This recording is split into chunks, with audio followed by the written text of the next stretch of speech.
Good morning, students. I am your teacher from Guru Ramdas College of Pharmacy. Today we start our next chapter of Pharmaceutical Chemistry 2 for the class of second D Pharmacy second year.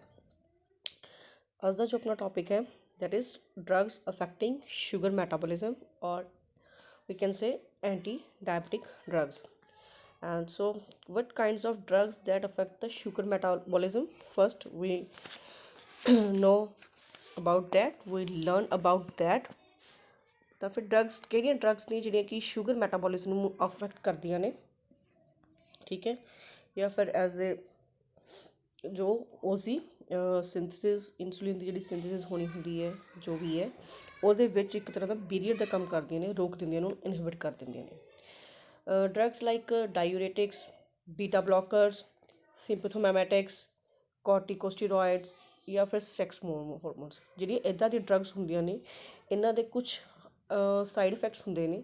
ਅਗਰ ਆਪਾਂ ਇਹਨਾਂ ਨੂੰ overdose 'ਚ ਲੈ ਲਈਏ ਤਾਂ ਉਹਨਾਂ ਦੇ ਸਾਈਡ ਇਫੈਕਟਸ ਕਹਿ ਲਓ ਜਾਂ ਫਿਰ ਜਿਹੜੇ ਐਡਵਰਸ ਇਫੈਕਟਸ ਹੁੰਦੇ ਨੇ ਉਹ ਕਾਰਬੋਹਾਈਡਰੇਟ ਦੀ ਜਿਹੜੀ ਮੈਟਾਬੋਲਿਜ਼ਮ ਹੈ ਉਹਦੇ ਵਿੱਚ ਰੁਕਾਵਟ ਪੈਦਾ ਕਰ ਦਿੰਦੇ ਨੇ, specially in patients with diabetes mellitus, ਜਿਨ੍ਹਾਂ ਨੂੰ ਡਾਇਬਟੀਜ਼ ਹੁੰਦੀ ਹੈ, ਔਰ those who are at the risk of developing glucose intolerance, ਜਿਹੜੇ ਉਸ ਰਿਸਕ 'ਤੇ ਵੀ ਪਹੁੰਚੇ ਹੋਏ ਹੁੰਦੇ ਨੇ, ਠੀਕ ਹੈ।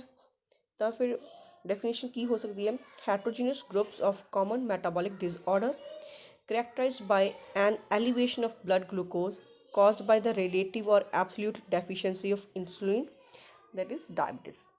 तो diabetes equal to more urine plus mellitus, मतलब यूरिन ज़्यादा आना शुरू हो जाता है, mellitus equal to increase amount of sugar or glucose, and deficiency of insulin is equal to sugar.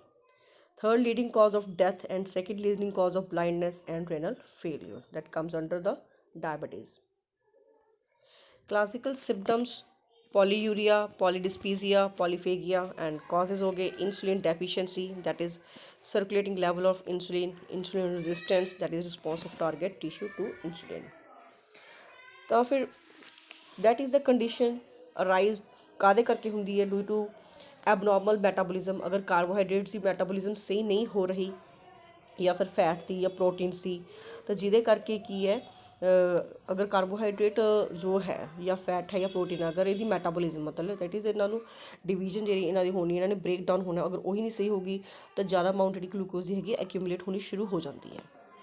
तो it is characterized by hyperglycaemia, hyperglycaemia हो जाता है, that is excess sugar in blood, and glycosuria, that is sugar ਦੇ ਵਿੱਚ ਜਿਹੜੀ ਹੈਗੀ ਹੈ urine ਦੀ amount ਜਿਹੜੀ ਹੈਗੀ ਇਨਕਰੀਜ਼ ਹੋਣੀ ਸ਼ੁਰੂ ਹੋ ਜਾਂਦੀ ਹੈ। ਤਾਂ ਇਹਦੇ ਦੂਸਰੇ ਸਿੰਪਟਮਸ ਹੋ ਸਕਦੇ ਜਿਵੇਂ ਪੋਲੀਯੂਰੀਆ, ਫੈਟੀਗਿਊ, ਥਰਸਟ, ਇੱਦਾਂ ਦੇ ਜਿਹੜੇ ਹੈਗੇ ਨੇ ਆਪਾਂ ਨੇ ਅੰਦਰ ਸਿੰਪਟਮਸ ਦਿਖਣੇ ਸ਼ੁਰੂ ਹੋ ਜਾਂਦੇ ਨੇ। ਇਹ ਡਿਜ਼ੀਜ਼ ਦਾ ਮੇਨ ਕਾਰਨ ਕੀ ਬਣਦਾ? ਡੈਫੀਸ਼ੀਐਂਸੀ ਆਫ ਇਨਸੂਲਿਨ, ਇੱਕ ਤਰ੍ਹਾਂ ਦਾ ਪ੍ਰੋਟੀਨ ਹਾਰਮੋਨ ਹੈ ਜਿਹੜਾ ਕਿ ਬੀਟਾ ਸੈਲਸ ਆਫ ਇਜ਼ਲੈਟ ਆਫ ਲੈਰਿੰਜਨਸ ਉੱਥੋਂ ਰਿਲੀਜ਼ ਹੁੰਦਾ, ਫਿਰ ਅੱਗੇ ਜਾ ਕੇ ਇਹਨੇ ਗਲੂਕੋਜ਼ ਦਾ ਲੈਵਲ ਜਿਹੜਾ ਹੈਗਾ ਉਸਨੂੰ ਮੇਨਟੇਨ ਕਰਨਾ ਹੁੰਦਾ। this hormone is responsible for proper carbohydrate metabolism, जो मैं ਤੁਹਾਨੂੰ ਪਹਿਲਾਂ ਕਿਹਾ ਕਿ ਕਾਰਬੋਹਾਈਡਰੇਟ ਦੀ ਮੈਟਾਬੋਲਿਜ਼ਮ ਲਈ ਰਿਸਪੌਂਸੀਬਲ ਹੈ, ਠੀਕ ਹੈ। when the blood sugar level is more than the threshold value, it's sugar get excreted in the urine. अगर ब्लड शुगर लैवल ज़्यादा इंक्रीज होनी शुरू हो जाए ਉਹਦੀ ਥ੍ਰੈਸ਼ਹੋਲਡ ਵੈਲਿਊ दैट इज़ ਉਹਦੀ ਰਿਕੁਆਇਰਡ ਵੈਲਿਊ ਤੋਂ, ਤਾਂ ਯੂਰਿਨ ਦੇ ਵਿੱਚ ਸ਼ੂਗਰ ਜਾਣੀ ਸ਼ੁਰੂ ਹੋ ਜਾਂਦੀ ਹੈ, ਤਾਂ ਉਹਦਾ ਰਿਜ਼ਲਟ ਹੁੰਦਾ ਗਲਾਈਕੋਸੋਯੂਰੀਆ, दैट इज़ ਯੂਰਿਨ ਦੇ ਵਿੱਚ ਤੁਹਾਡੇ ਯੂਰਿਨ ਦੇ ਵਿੱਚ ਜਿਹੜੀ ਹੈਗੀ ਹੈ ਗਲੂਕੋਜ਼ ਆਉਣਾ ਸ਼ੁਰੂ ਹੋ ਗਿਆ, ਤਾਂ ਤੁਹਾਨੂੰ ਉਹਦੇ ਨਾਲ ਕੀ ਹੈ ਯੂਰਿਨ ਵੀ ਬਹੁਤ ਜ਼ਿਆਦਾ ਆਏਗਾ। दूसरा ਉਹਦੇ ਨਾਲ ਵੀਕਨੈਸ ਵੀ ਬਹੁਤ ਜ਼ਿਆਦਾ ਹੁੰਦੀ ਹੈ, ਸਰੀਰ ਦੇ ਵਿੱਚ ਕੰਪਨੀ ਹੋਣੀ ਸ਼ੁਰੂ ਹੋ ਜਾਂਦੀ ਹੈ, ਠੀਕ ਹੈ, ਤਾਂ ਲੈਗਸ ਵੀ ਪੇਨ ਕਰਨ ਲੱਗ ਜਾਂਦੀਆਂ ਨੇ, ਭੁੱਖ ਵੀ ਵੱਧ ਜਾਂਦੀ ਹੈ, ਕਈ ਵਾਰ ਭੁੱਖ ਬਹੁਤ ਜ਼ਿਆਦਾ ਲੱਗਣ ਲੱਗ ਜਾਂਦੀ ਹੈ ਅਗਰ ਗਲੂਕੋਜ਼ ਦਾ ਲੈਵਲ ਵਧਣਾ ਸ਼ੁਰੂ ਹੋ ਜਾਏ। beside glucose, ketone bodies are excreted in urine in order to control blood sugar level and to treat symptoms of disease. Hypoglycemic agents are used, that is anti-diabetic agents are used। ਤਾਂ ਕੁਛ ਇਹਨਾਂ ਦੀ preparations ਨੇ ਜਿਹੜੀਆਂ ਇਹਨਾਂ ਦੇ under ਆਉਂਦੀਆਂ ਨੇ ਹਾਈਪੋਗਲਾਈਸੈਮਿਕ agent ਦੇ ਵਿੱਚ, ਠੀਕ ਹੈ। ਜਿਹੜੀਆਂ ਹੈਗੀਆਂ ਫਸਟ ਹੈਗੀ ਇਨਸੂਲਿਨ ਐਂਡ ਇਟਸ ਪ੍ਰੈਪਰੇਸ਼ਨ, ਦੂਸਰੀ ਹੈਗੀ ਸਿੰਥੈਟਿਕ ਔਰਲ ਹਾਈਪੋਗਲਾਈਸੈਮਿਕ ਏਜੰਟ। ਇੱਥੇ ਅੱਜ ਆਪਾਂ ਇਨਸੂਲਿਨ ਤੇ ਜਿਹੜੀਆਂ ਪ੍ਰੈਪਰੇਸ਼ਨਸ ਕਰਾਂਗੇ ਸਾਰੇ ਉਹਦੇ ਬਾਰੇ ਦੇਖਾਂਗੇ, ਔਰ synthetic oral hypoglycaemic agents next chapter ਦੇ ਵਿੱਚ ਦੇਖਾਂਗੇ। ਇਨਸੂਲਿਨ ਐਂਡ ਇਹਦੀ ਪ੍ਰੈਪਰੇਸ਼ਨਸ ਕਿਹੜੀਆਂ ਨੇ? Number of insulin preparations are available in the market. ਉਹਨਾਂ ਵਿੱਚ ਜਿਵੇਂ ਫਸਟ ਪਹਿਲਾਂ ਤਾਂ ਇਨਸੂਲਿਨ ਹੀ ਹੋਗੀ, ਇਹ ਸਪੈਸੀਫਿਕ ਹੈ, ਸਿਲੈਕਟਿਵ ਲਈ ਡਰਗ ਹੈ, ਪ੍ਰੈजेंट ਅਵੇਲੇਬਲ ਹੈ ਐਜ਼ ए एंटीबायोटिक ड्रग, ठीक है। किस तो बनी है? पेनक्रिया ऑफ कैटल ਕਿੱਦਾਂ ਦੇ ਕੈਟਲਸ ਤੋਂ, ਕਿਹੜੇ ਕੈਟਲਸ, ਜਿਵੇਂ ਔਕਸ ਆ ਗਿਆ ਜਾਂ ਪਿਗ ਆ ਗਿਆ, ਠੀਕ ਹੈ, ਉਹਨਾਂ ਦੇ ਪੈਨਕ੍ਰੀਅਸ ਤੋਂ ਬਣਦੀ ਹੈ, ਕਿਉਂਕਿ ਰਿਲੀਜ਼ ਹੀ ਪੈਨਕ੍ਰੀਅਸ ਤੋਂ ਹੁੰਦੀ ਹੈ ਕਿ ਆਪਣਾ ਇੰਟਰਨਲ ਹਾਰਮੋਨ ਹੈ, ਠੀਕ ਹੈ, ਜਿਹੜਾ ਰਿਲੀਜ਼ ਹੁੰਦਾ, ਤਾਂ ਫਿਰ ਇਹਨੂੰ ਕਿਤੋਂ ਨਾ ਕਿਤੋਂ ਲੈ ਕੇ ਬਣਾਉਣਾ ਪੈਣਾ। ਸਿੰਥੈਟਿਕ ਬਾਰੇ ਬਾਅਦ 'ਚ ਪੜ੍ਹਾਂਗੇ, ਲੇਕਿਨ ਪਹਿਲਾਂ ਜਿਹੜੀਆਂ ਨੈਚੁਰਲੀ ਅਕਰਿੰਗ ਹੈ ਜਿਨ੍ਹਾਂ ਤੋਂ ਬਣੀਆਂ ਨੇ ਉਹ ਦੇਖਦੇ ਹਾਂ, ਠੀਕ ਹੈ।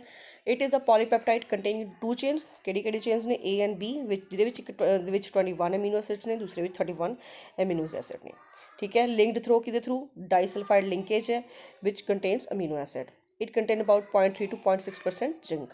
ਪ੍ਰੋਪਰਟੀਜ਼ ਕੀ ਹੈ, ਵਾਈਟ ਪਾਊਡਰ ਹੋਏਗਾ, slightly soluble in water, insoluble alcohol, chloroform and ether. ਇਹ ਐਂਫੋਟੈਰਿਕ ਪ੍ਰੋਟੀਨਸ ਨੇ, ਈਜ਼ਲੀ ਡਿਜ਼ੋਲਵ ਹੋ ਜਾਂਦੇ ਨੇ ਇਨ ਦਾ ਮਿਨਰਲ ਐਸਿਡ ਔਰ ਬੇਸਿਸ ਦੇ ਵਿੱਚ। Undergo degradation in above solution, ਜਿਹੜੇ ਅਬਵ ਸੋਲਿਊਸ਼ਨਸ ਪ੍ਰੈਜ਼ੈਂਟ ਨੇ ਆਪਣੇ ਕੋਲੇ ਉਹਨਾਂ ਦੇ ਵਿੱਚ ਈਜ਼ਲੀ ਡਿਗਰੇਡੇਬਲ ਨੇ, ਲਾਈਕ ਇਨ ਵਾਟਰ, ਕਲੋਰੋਫੋਮ ਔਰ ਈਥਰ ਦੇ ਵਿੱਚ। And it get inactivated by proteolytic enzyme and it's sensitive to heat and light, so ਇਹਨਾਂ ਨੂੰ should be kept in closed containers and stored at a room temperature not exceeding to 20 degrees Celsius, ਕਿਉਂਕਿ ਫਿਰ ਉਹ moisture ਜਿਹੜਾ ਹੈਗਾ release ਕਰਨਾ ਸ਼ੁਰੂ ਕਰ ਦਿੰਦੇ ਨੇ, ਰਿਲੀਜ਼ ਕਰਨਾ। ਕੁਝ ਫੰਕਸ਼ਨਸ ਆ ਗਏ ਇੰਸੂਲਿਨ ਦੇ ਜਿਹਦੇ ਲਈ ਜਾਣਿਆ ਜਾਂਦਾ। ਫਸਟ ਇਹਦਾ ਕੀ ਕੰਮ ਹੈ, ਇਟ ਸਿੰਥੇਸਿਸ ਕਰਦਾ ਐਂਡ ਪ੍ਰੀਵੈਂਟ ਕਰਦਾ unwanted breakdown of proteins, glycogen and lipids. ਨਾਲੇ ਤਾਂ ਉਹਨਾਂ ਨੂੰ ਹੈਲਪ ਕਰਦਾ ਕਿ ਉਹ ਬਣਨ ਨਾ, ਅਤੇ ਨਾਲ ਹੀ ਵੀ ਹੈਲਪ ਕਰਦਾ ਕਿ ਐਵੇਂ ਉਹਨਾਂ ਦੀ ਬ੍ਰੇਕਡਾਊਨ ਕਿਸੇ ਹੋਰ ਚੀਜ਼ ਕਰਕੇ ਨਾ ਹੋਵੇ, ਠੀਕ ਹੈ। ਨੈਕਸਟ ਕੀ ਹੈ, ਇਟ ਰੈਗੂਲੇਟਸ ਔਕਸ potential cell surface and facilitate transport of glucose to adipose tissue. ਦੂਸਰਾ ਕੀ ਰੈਗੂਲੇਟ ਕਰਦਾ, ਗਲੂਕੋਜ਼ ਮੈਟਾਬੋਲਿਜ਼ਮ। ਗਲੂਕੋਜ਼ ਮੈਟਾਬੋਲਿਜ਼ਮ ਅਗਰ ਸਹੀ ਹੋਏਗੀ ਤਾਂ ਉਹਦੇ ਨਾਲ ਕੀ ਹੈ, ਲਿਪੋਜੈਨਸਿਸ ਹੋਏਗੀ। ਲਿਪੋਜੈਨਸਿਸ ਦੈਟ ਇਜ਼ ਕੀ ਹੁੰਦੀ ਹੈ, ਮੈਟਾਬੋਲਿਕ ਪ੍ਰੋਸੈਸ ਹੁੰਦੀ ਹੈ, ਦੈਟ ਵਿੱਚ ਥਰੂ ਵਿੱਚ ਕਿਸ ਦੇ ਥਰੂ, ਐਸੀਟਾਈਲ ਕੋ ਐਂਜ਼ਾਈਮ, ਜਿਹੜਾ ਕਿ ਕੀ ਨੂੰ ਕਨਵਰਟ ਹੋਣਾ ਹੁੰਦਾ ਟ੍ਰਾਈਗਲਿਸਰਾਈਡ ਦੇ ਵਿੱਚ। ਨੈਕਸਟ ਇੱਕ ਹੋਰ ਹੁੰਦੀ ਹੈ ਗਲਾਈਕੋਜੈਨਸਿਸ। ਗਲਾਈਕੋਜੈਨਸਿਸ ਦੇ ਵਿੱਚ ਕੀ ਹੁੰਦਾ, ਸ਼ੂਗਰ ਦੇ ਮੋਇਟੀ ਜਿਹੜੀ ਹੈਗੀ ਹੈ ਉਹਨੇ ਕਨਵਰਟ ਹੋਣਾ ਹੁੰਦਾ ਗਲਾਈਕੋਜਨ ਦੇ ਵਿੱਚ। ਐਂਡ ਕੰਟਰੋਲ ਗਲਾਈਕੋਜੈਨੋਲਾਈਸਿਸ, ਦੂਸਰਾ ਕੀ ਕੰਟਰੋਲ ਕਰਦਾ, ਗਲਾਈਕੋਜੈਨੋਲਾਈਸਿਸ, ਦੈਟ ਇਜ਼ ਤਾਂ ਕਿ ਗਲਾਈਕੋਜਨ ਦੀ ਬ੍ਰੇਕਡਾਊਨ ਨਾ ਹੋਵੇ। It loads the plasma amino acid level and favour synthesis of ਪ੍ਰੋਟੀਨੇਟਿਕ ਐਗਜ਼ਿਬਿਟ ਐਨਾਬਲਿਕ ਐਕਟੀਵਿਟੀ।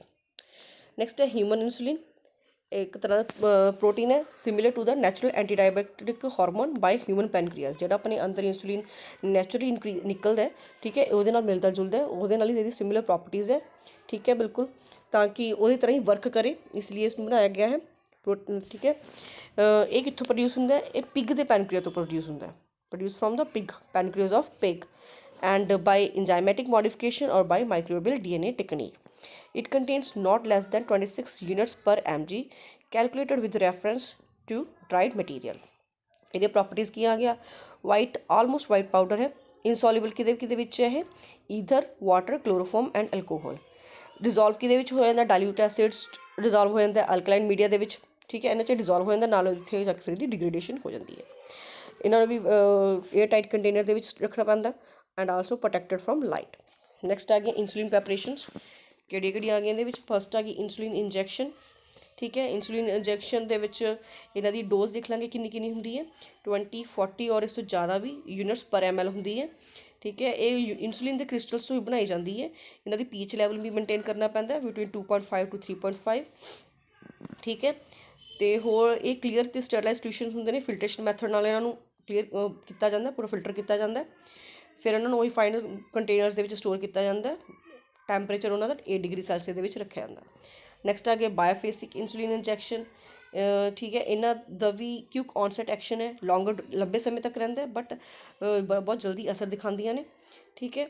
ਇਹਦੀ ਜਿਹੜੀ ਪ੍ਰੈਪਰੇਸ਼ਨਸ ਨੇ ਕਿਵੇਂ ਆ ਉਹ, it is a sterilise suspension of crystalline insulin in a solution of procaine insulation. Preparation ਜਿਹੜੀਆਂ ਹੈਗੀ ਕਲਰਲੈਸ ਹੋਣਗੀਆਂ, ਪੀਐਚ ਇਹਨਾਂ ਦੀ 6.6 to 7.2 ਹੋਏਗੀ। ਸਟੈਂਡਰਡ ਡੋਜ਼ ਹੋ ਗਈ ਇਹਦੀ 40 to 80 ਯੂਨਿਟਸ ਪਰ ml। ਨੈਕਸਟ ਆ ਗਿਆ ਆਈਸੋਫਿਨ ਇੰਸੂਲਿਨ ਇੰਜੈਕਸ਼ਨ, ਇਹਨਾਂ ਦੀ ਪੀਐਚ ਰੇਂਜ ਹੈਗੀ 6.9 to 7.5, ਠੀਕ ਹੈ। ਅਤੇ ਰੇਂਜ ਕਿੰਨੇ ਤੱਕ ਇਹਨਾਂ ਦਾ ਐਕਸ਼ਨ, ਕਿੰਨੇ ਟਾਈਮ ਤੱਕ ਹੋਣਾ ਸ਼ੁਰੂ ਹੁੰਦਾ, 30 to 60 ਮਿੰਟਸ ਦੇ ਵਿੱਚ ਆਪਣਾ ਐਕਸ਼ਨ ਸ਼ੋਅ ਕਰ ਦਿੰਦੀ ਹੈ, ਸਟਾਰਟ ਕਰ ਦਿੰਦੀ ਆਪਣੀ ਐਕਸ਼ਨ, ਠੀਕ ਹੈ, ਜਿਹੜਾ ਕਿ 24 ਤੋਂ 30 ਘੰਟੇ ਲਈ ਰਹਿੰਦਾ।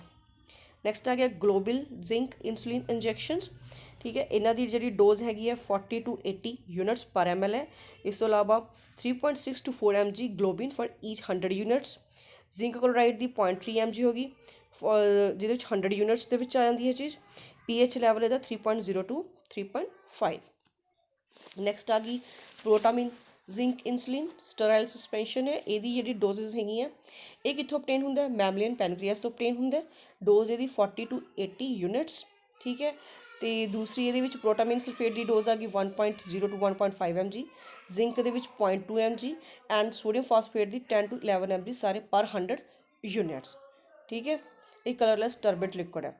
नेक्स्ट है insulin zinc suspension sterile buffer specific है, obtained from pancreas of mammal, dose आ गई 40 to 80 units per ml, prepared by mixing 3 volumes of insulin zinc suspension and 7 volumes of insulin zinc suspension respectively। pH dose दी हैगी 6.9 to 7.5। insulin zinc suspension as a anti diabetic जो use होंगे ये कितों बनता है, pancreas of mammals, dose होगी 40 to 80 units पर ml। Insulin zinc suspension crystalline first है amorphous, next है क्रिस्टलाइन, ये डोज भी 40 to 80 ml है, ठीक है। ये भी पैनक्रिया ऑफ मैमल्स तो ही बनता है। नैक्सट आ गई कंटेनर्स फॉर इंसुलिन प्रैपरेशन किहड़े होने चाहिए ने, the containers for insulin preparation और ग्लास वाइल्स, ग्लास के होने चाहिए and seal in such way that excessive dose of different occasions can be withdrawn, मतलब अपन जिन्नी रिक्वायर्ड चाहिए आप उन्नी उन्नी कट सकीए, उससे ज़्यादा ना। नैक्सट आ गई इन्हों की लेबलिंग किमें करनी है, जी इंसुलिन प्रैपरेशनस दी है तो उन्होंने स्टोरेज किमें करनी है, ठीक है। लेबलिंग की आ जाता है नंबर ऑफ यूनिट्स किन्ने पर ml वो मैंशन करने हैं, डेट ऑफ मैन्युफैक्चर तो एक्सपायरी डेट किन्नी है वो करनी है। ये उपर भी लिखा होना चाहिए भी शेकन बिफोर यूज़ ज़रूरी है। परसेंटेज ऑफ बैक्टीरियोसाइड किन्ने ने किन्ने पैड किए, एनीमल सोर्स या अदर सोर्स किस चीज़ से बनया होया। स्टोरेज की है इफैक्ट बाय हीट नाल तो इफैक्ट होंगे ने, लाइट तो भी इफैक्ट होंगे ने, इसलिए इन्हों एयर टाइट कंटेनर्स के विच रखना पैंदा, टैंपरेचर पूरा मेनटेन करके भी इन्ने टैंपरेचर तो अबव इहदा नहीं होनी चाहिए हीट, उन्ना एक लैवल टैंपरेचर का मेनटेन करके that is 2 to 8 degree Celsius, तो डार्क प्लेस के रखना पैंदा नेरे दे विच। एक्शन तो यूजेस की हो गई आदियाँ यदि वही मतलब मैटाबोलिज्म ऑफ कार्बोहाइड्रेट्स हो गया, दूसरा डायबिटिक मेलिटिस हो गया, ब्लड ग्लूकोज लैवल कंट्रोल करना हो गया, ठीक है। ये हार्मोन जो है GIT के ट्रैक के ईजली डिस्ट्रॉय हो जाता, इसलिए इनू ऑरल की बजाय सबकोनेनियसली तो इंट्रामस्कुलरली लिया जाता है, इंट्रावेनियसली रूट इहदा नहीं हैगा, ये इत्थे लगता है शोल्डर्स से। Insulin injection is rapidly absorbed and exert is maximum action with in 3 hours, ठीक है। ये होर जी प्रैपरेशनस आ गई like global zinc insulin preparation आ जाती है, इंसुलिन जिंक प्रैपरेशन आ जाती, कुछ होर भी हैगियां ने, ठीक है। साइकेट्रिक ट्रीटमेंट के भी यूज़ किए जिथे ने एज ए हाइपोग्लाइसैमिक यूज़ होना होंगे, also treat for pituitary functions. Next ये लिमिटेशनस की आ गई, कुछ लिमिटेशन है लॉन्ग टर्म के कादा रिस्क रहता है, डेवलपमेंट ऑफ ट्यूमर्स, ठीक है। Due to protein nature of insulin, ये इंसुलिन प्रोटीन नेचर है, कार्बोहाइड्रेट्स फैट एंड प्रोटीन अपन पढ़े ने, तो it is likely to show some allergic reactions, जिहदे करके कि पेशेंट सेंसिटिव हो सकता उन्होंने एलर्जिक रिएक्शनस नूं, तो जिसका रिजल्ट एनाफिलैक्टिक शॉक्स हो सकते हैं।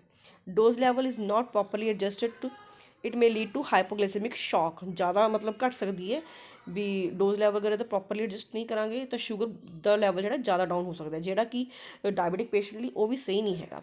ये बहुत ज़्यादा मैंडेटरी होंगे कि बैलेंस डायबिटिक पेशेंट के डायबिटीज़ का लैवल जोड़ा है शुगर लैवल है बैलेंस करना पैंदा, ना तो बहुत ज़्यादा इंक्रीज़ हो वो तो है ही माड़ा माड़ा बहुत तो बुरा है, लेकिन बहुत ज़्यादा घट भी जाता है तो उस भी चांसिस होंगे ने डैथ होने, ठीक है।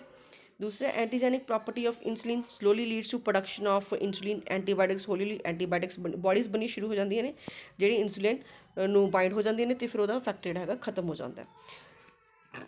अदर साइड इफैक्ट्स लाइक डिस्टर्बेंसिस आ गई, डोजेज डिसाइडेड होनी चाहिए ने, ठीक है।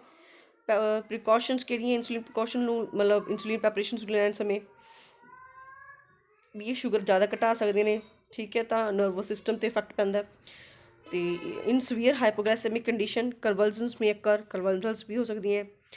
तो फिर बस कुछ जी है ने polypeptide hormone obtained from beef pancreas use to increase glucose level. A diabetic patient must keep with him glucose or soluble carbohydrate and using immediately when hypoglycemic symptoms occur, मतलब कहते अगर भी इन्हों लैन करके कई बार एकदम ही शुगर लैवल घट जाता है तो पेशेंट को हमेशा कुछ ग्लूकोज काइंड ऑफ चीज़ा या कार्बोहाइड्रेट कंटेनिंग प्रोडक्ट्स हमेशा उन्होंने नाल होने चाहिए ताकि अगर उन्होंने लगे भी उन्होंने शुगर लैवल घट रहा तो इमीजिएटली उस चीज़ को लै लेना। तो कुछ सी अपने को इंसुलिन के प्रैपरेशनस, ठीक है।